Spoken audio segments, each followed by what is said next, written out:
Okay, let's start from here. Okay, so so remember about the phase diagram. We know that there are. I'll just gonna start from the beginning. So there are the first one. There are isomorph phase diagram.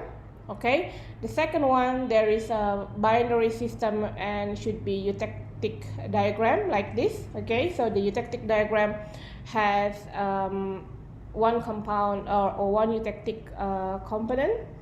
Okay, and then we also see last week about a phase diagram with intermediate phase. The phase diagram with intermediate.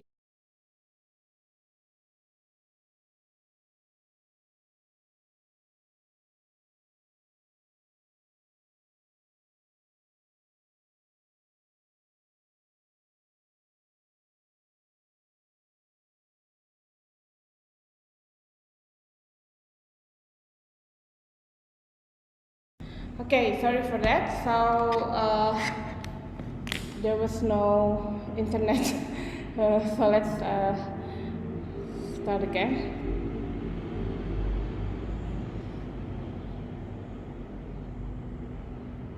Right.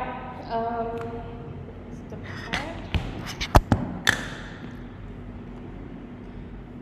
Okay, so this one is called the phase diagram with eutectic composition. Okay, so when you have L, the eutectic composition is actually when you have liquid. When you cool it down, it becomes two-phase and it's layered. Okay, for example, alpha and beta. So it is from a liquid, it becomes solid solution 1 and solid solution 2. Okay, that is eutectic composition. I think in the assignment you can see an example of eutectic composition. Another one is called a phase diagram with intermediate phase, where you have number of intermediate phase, the solid phase. Okay, so we have a solid phase alpha.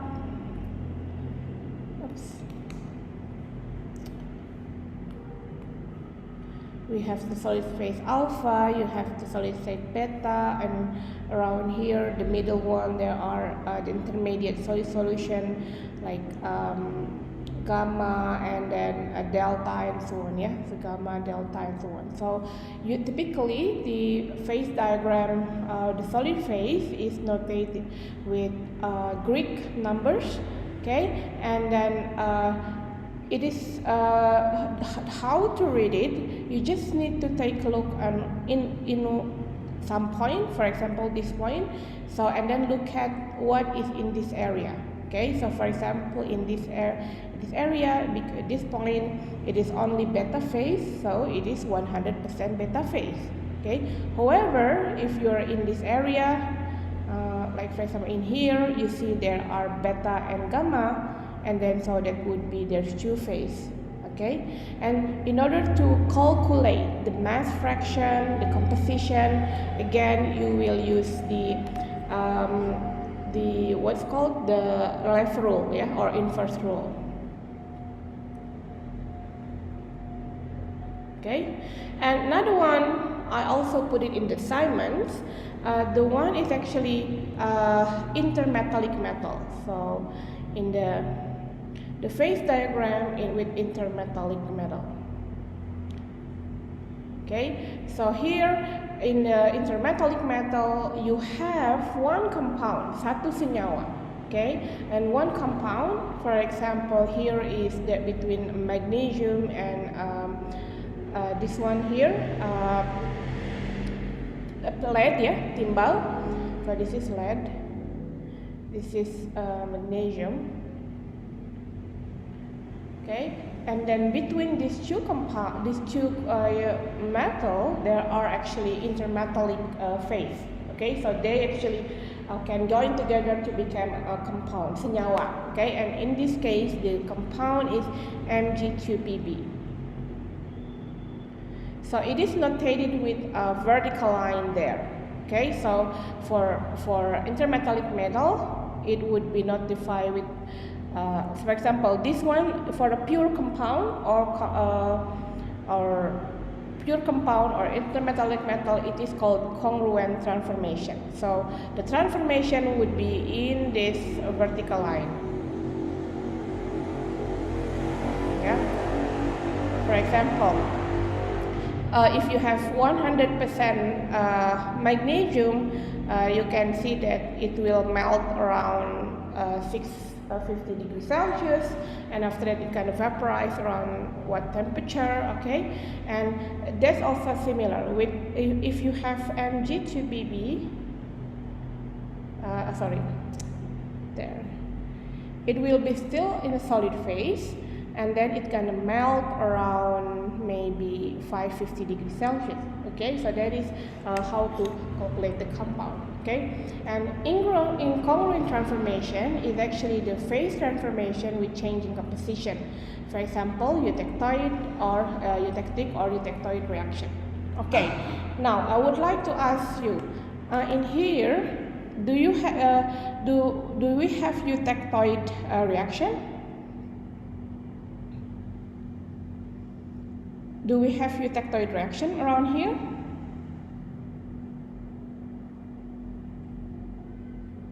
What do you think?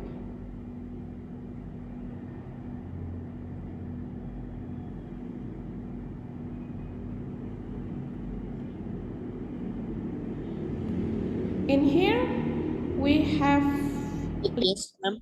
Yeah, good. Yeah, okay, Azra. With this, we have liquid. This one, we have two phase.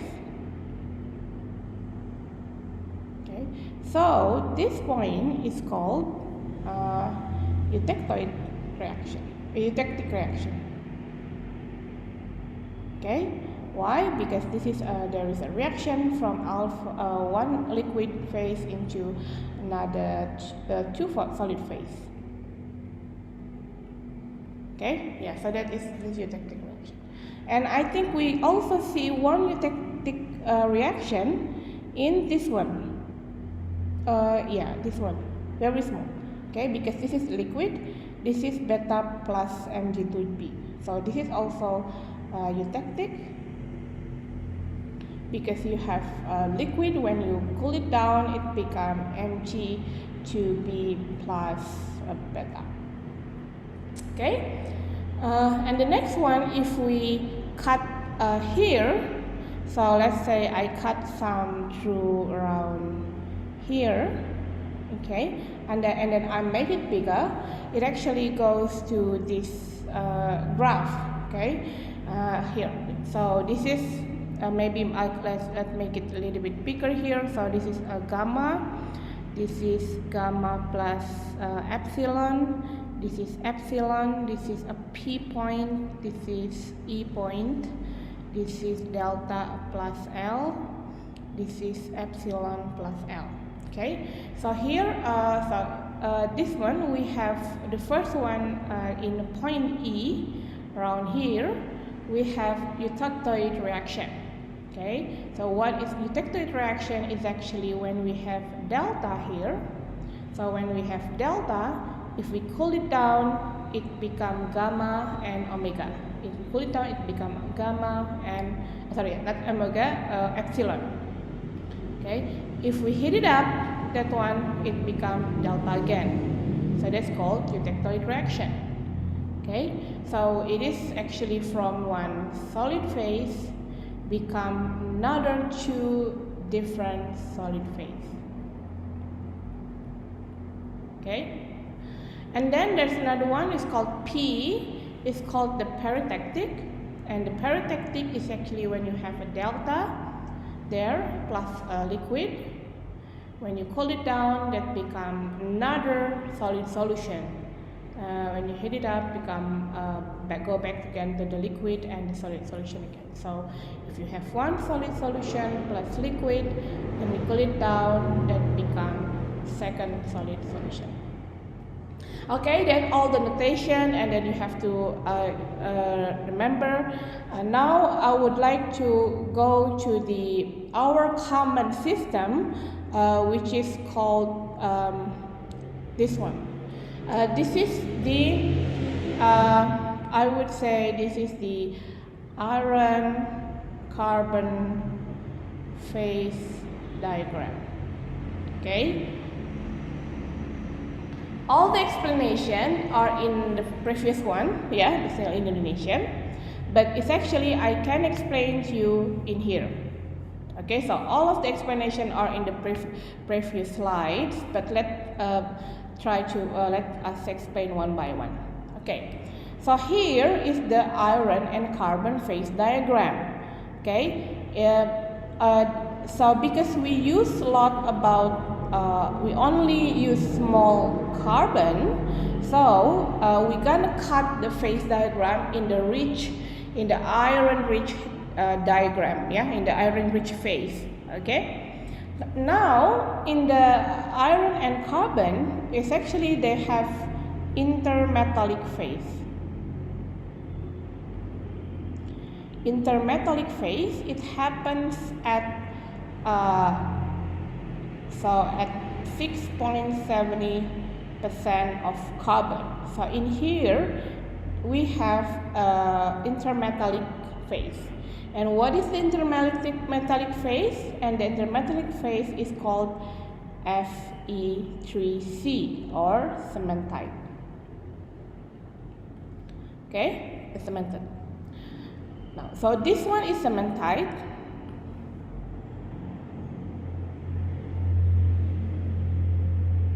There one, yeah, so this is cementite.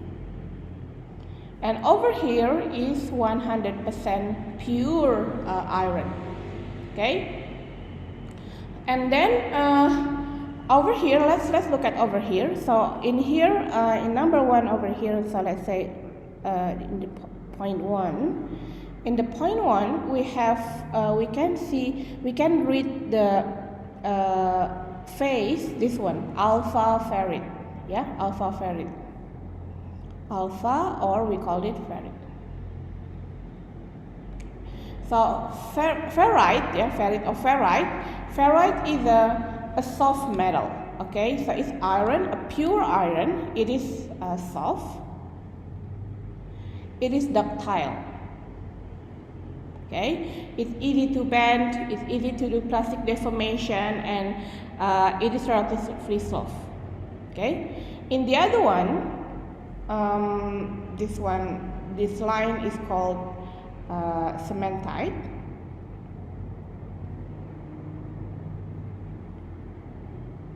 It is very brittle, also hard, and also strong. Okay, getas, brittle. Okay, hard. Okay, so then between iron or between ferrite and between the cementite, is actually you have two different kind of compounds. Okay, the first one you have ferrite, which is soft and ductile, and then it has quite good ductility and also good toughness. Yeah, so it has good toughness, and also it has a good ductility as well. In the other one is called cementite, which is brittle and very hard and strong. Okay, so the combination of that, we can actually make metal or make iron depends on the properties. So by changing the composition of the carbon. Okay. And then we know also that this area is steel. Okay, so we know the area is steel, and this area is sorry. I need to. Oops. So this area is steel. This area usually, this one is usually steel, and this one, this area usually is called cast iron, besi tuang, besi cor. Okay, for cast iron, when we make it, we have to do the casting, harus dicetak. Okay, because why? Because it can't be bent, it can't be rolled, it can't be drawn, it can be cold work, something like that. Okay, so we're gonna use cast iron. Okay, so here you can see that so this is the system. And if you think about it, we do have eutectic point. So this is the eutectic point. Okay, but we don't use that much. And the second one, we also have eutectoid point. So this is called the eutectoid reaction. Okay, so in the eutectoid reaction, so this one, yeah, so we have eutectoid reaction. So when we have gamma austenite, when we cool it down, it becomes ferrite plus cementite. Okay, so if you have gamma, it becomes ferrite plus cementite. Okay, and this one is called the structure is called eutectoid structure, or it's called perlite. So this is called eutectoid structure, or it's called perlite. Why it's called perlite? Because it looks like a pearl. Okay, so here, so from here we can calculate how much ferrite, how much cementite is actually from the phase diagram. Okay. And then here is actually let's have a look about the microstructure of steel, perkembangan struktur mikro baja, ya. So baja is actually steel.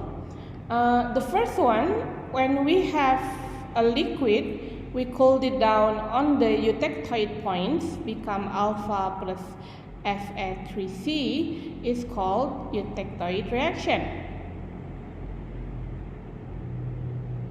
Okay, so this one, what it looks like the eutectoid reaction. So it's also similar with eutectic point, where the structure is quite lamellar, yeah, like berlapis-lapis, yeah, with like a lamella.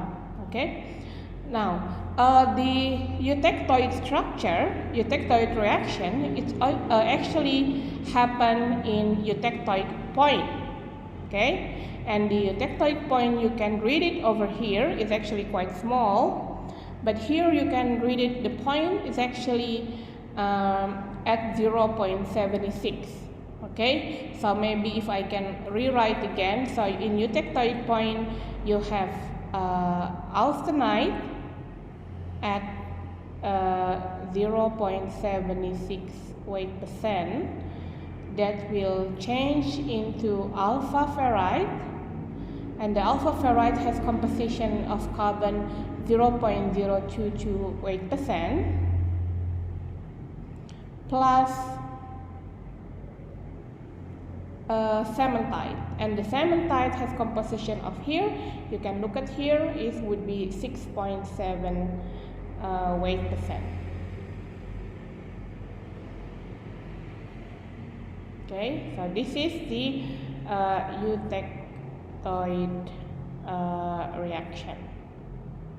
Okay, so the eutectoid reaction only happens on this point, so only happen on 0.76%. Okay, so that's why, so you have to remember this one, eutectoid reaction only at 0.76%. So if you have steel with the composition less than 0.67%, the steel is called hypoeutectoid steel. Hypo means less than, and eutectoid. Okay, so this is actually the hypoeutectoid steel is actually quite soft, so it can be used for body, for car body, for pipe, for like equipment, or for not bridge, yeah, for pagar, yeah, for houses, for it is quite soft. Okay, this one. The second one, if it is larger than 0.67, is called hypereutectoid steel, yeah, baja hypereutectoid steel. Okay, and this one here, so because you have larger carbon here, it's usually it becomes harder compared to this one. So it can be used for tools, for like woodworking tools, or for pisau bedah, yeah, for the knife, and then for like biomedical, and for the application that need very strong steel, or maybe for bridge, for the building or something. Okay, so this is called hypereutectoid steel. Now let's have a look about the microstructure of steel.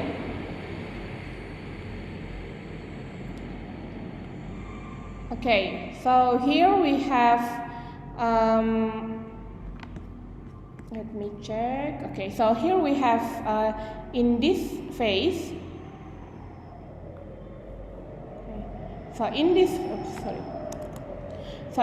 phase, this is a phase austenite.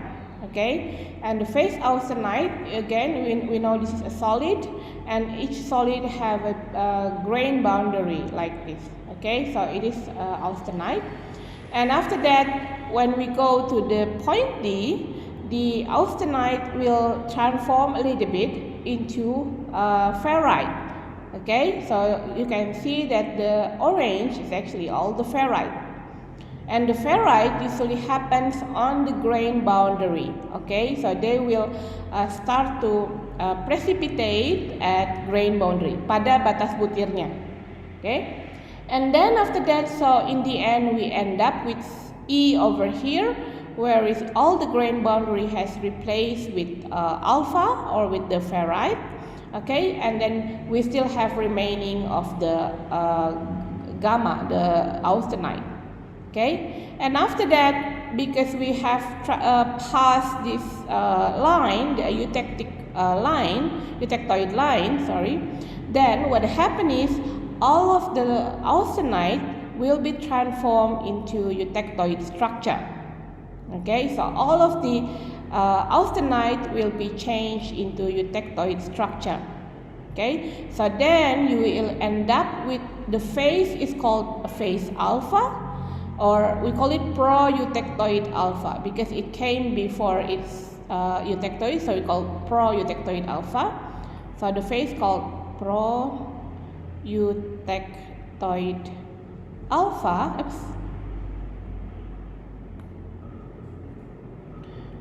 Pro-eutectoid alpha and eutectoid structure. Okay. Oh, and the eutectoid structure is called perlite.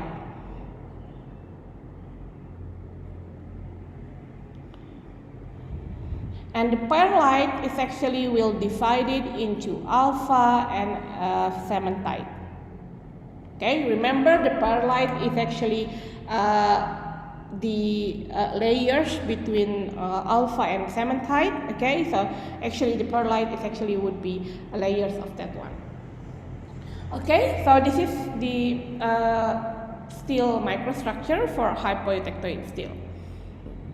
Okay, with that similar approach, you can try to imagine what happens if the composition of the carbon is actually more than 0.76, or for the hypereutectoid steel. Okay, what happened? So the first one, what you need to do again, look at this area, and this area is austenite. Okay, and then after that, when we cool it down, the austenite would be oversaturated, akan lewat jenuh, ya, and then the other phase will start to precipitate. Okay, the other will precipitate, and it is actually will precipitate on the again on the grain boundary. Okay, and after that, after in the grain boundary, and what we need to do is the after that we end up with austenite, and after that the austenite will change into eutectoid. Okay, so here we will have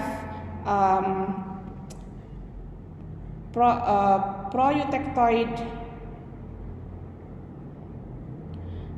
cementite plus perlite. And then the perlite is actually again divided with alpha plus Fs3C. Okay, so that's gonna be the basic for next week about for tomorrow. Sorry, about phase transformation. Okay, now any question?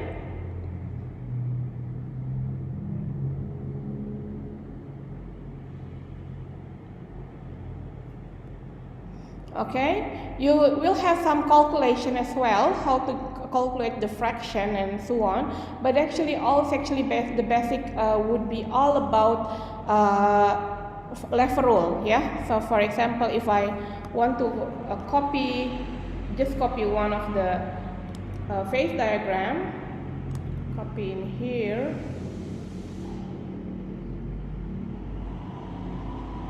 Okay. So for example, we want to find hypoeutectoid steel.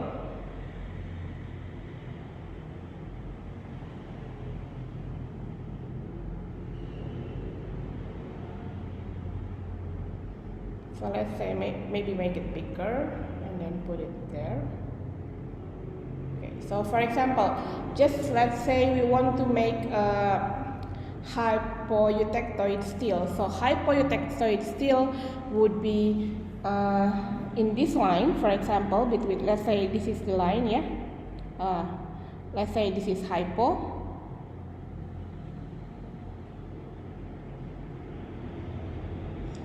Then the perlite, fraksi perlite dalam baja hypoeutectoid, or the perlite fraction on the hypoeutectoid steel would be, because this is perlite, the 0.7 would be this area. So would be maybe A, B, C. I think that would be AB divided by BC, AC.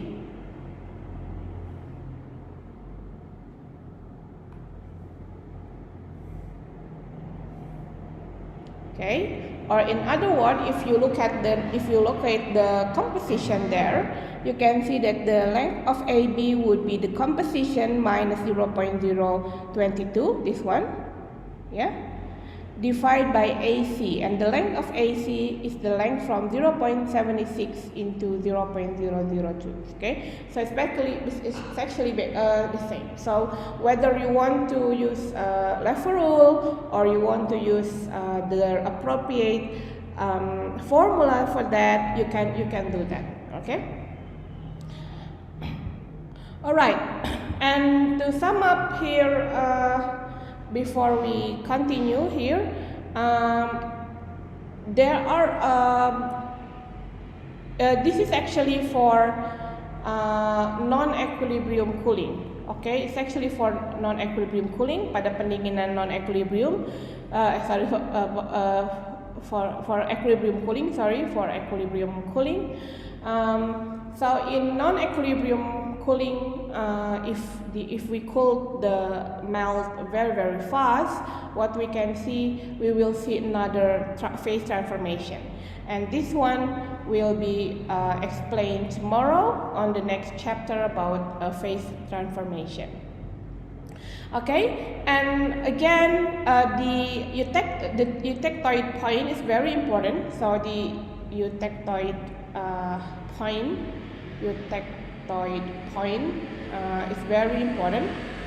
It should only happen at 7 to 7 degrees Celsius and 0.76% carbon for FE and C system.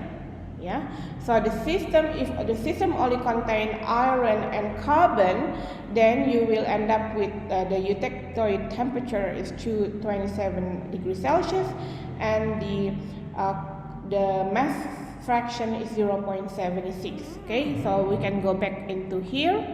Okay, so here you can see that the temperature is 7 to 7. This one.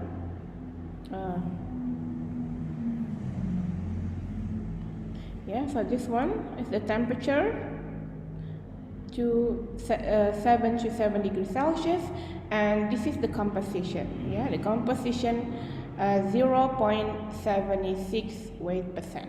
Okay, that is the eutectoid point. So you have to remember that 0.76 weight percent and 727 degrees Celsius for the temperature.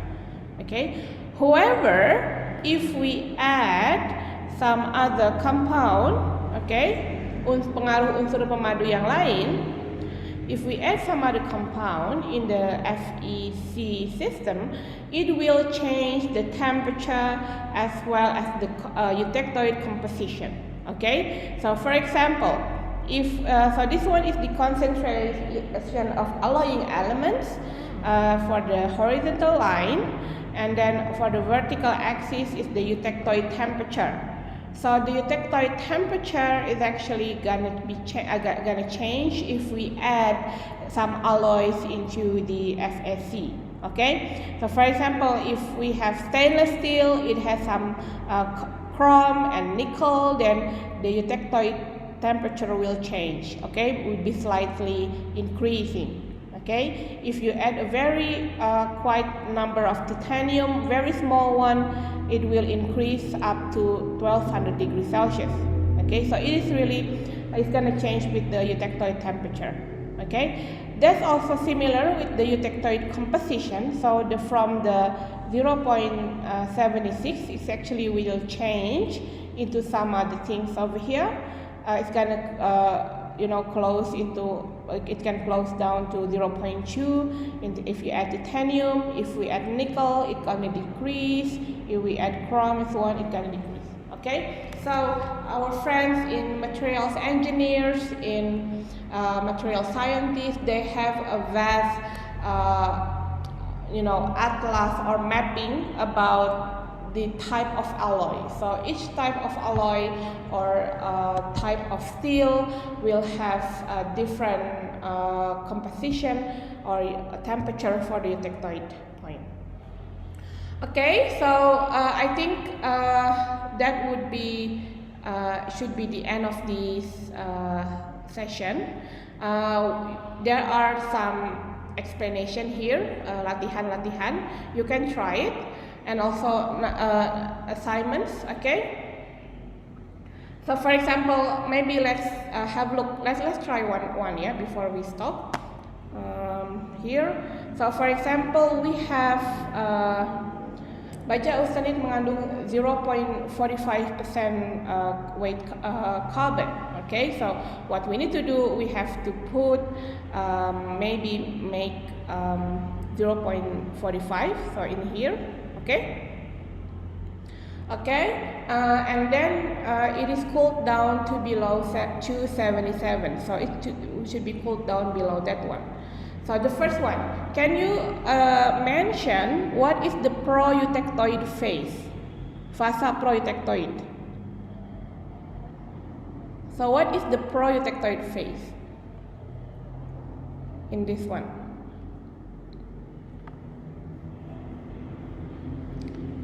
Or my question, is it hypoeutectoid steel or hypereutectoid steel?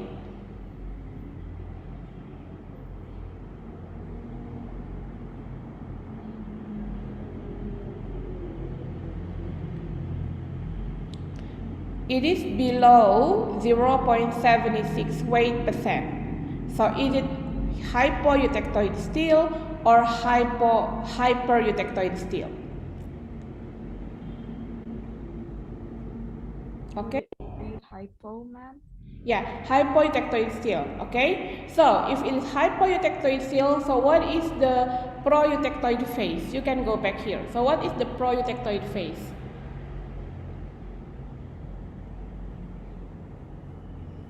Which is this one. So can you mention to me what is the phase?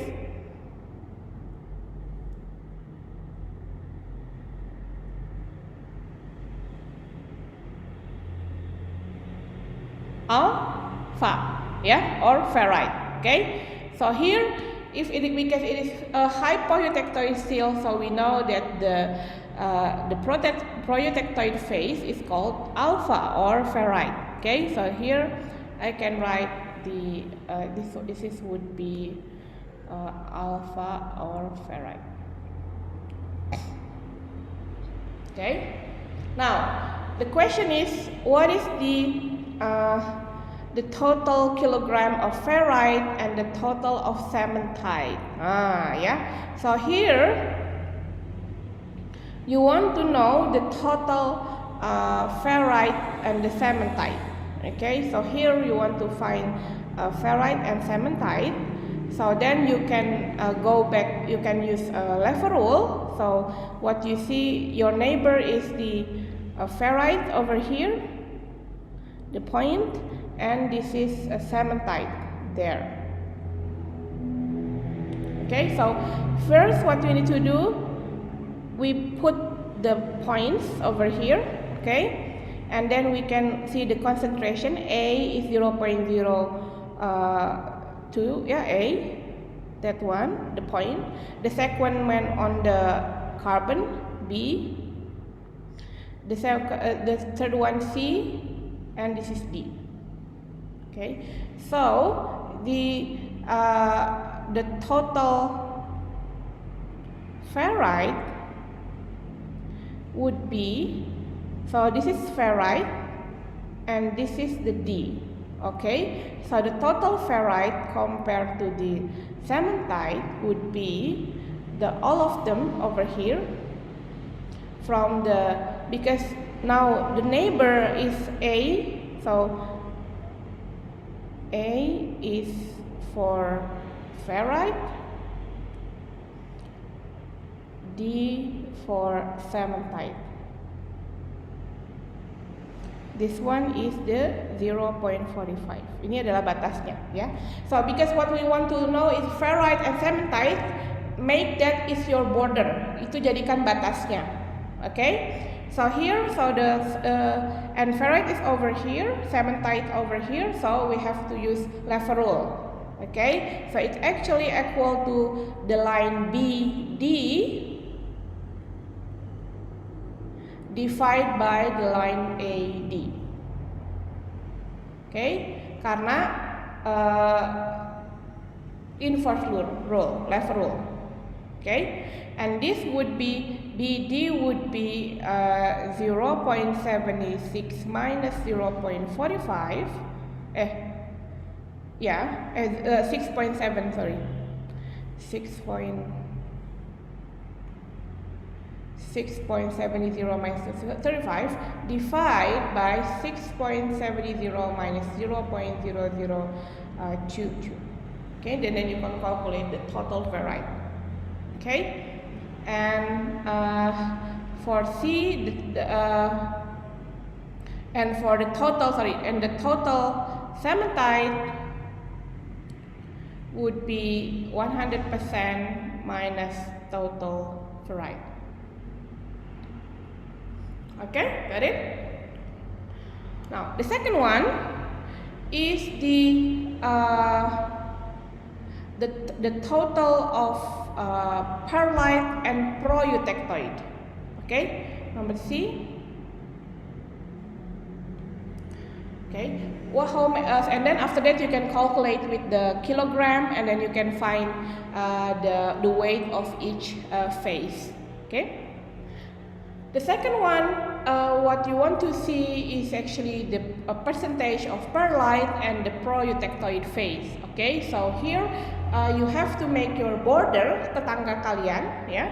Is actually the first one is the maybe I'll tell right here. This is gonna be your border. The first one is the perlite. So this is perlite. And this one again is ferrite. Okay, because the protector is ferrite. Okay, so I can calculate that the total, the mass fraction of perlite would be the line of the, this is perlite, yeah, so would be AB divided by AC. Okay, because this is the border over here. The border here is the ferrite over here and perlite over here. So just between. Okay, so again it is a left rule. Okay, and then you can try to calculate later on. Okay, up to here. Any question?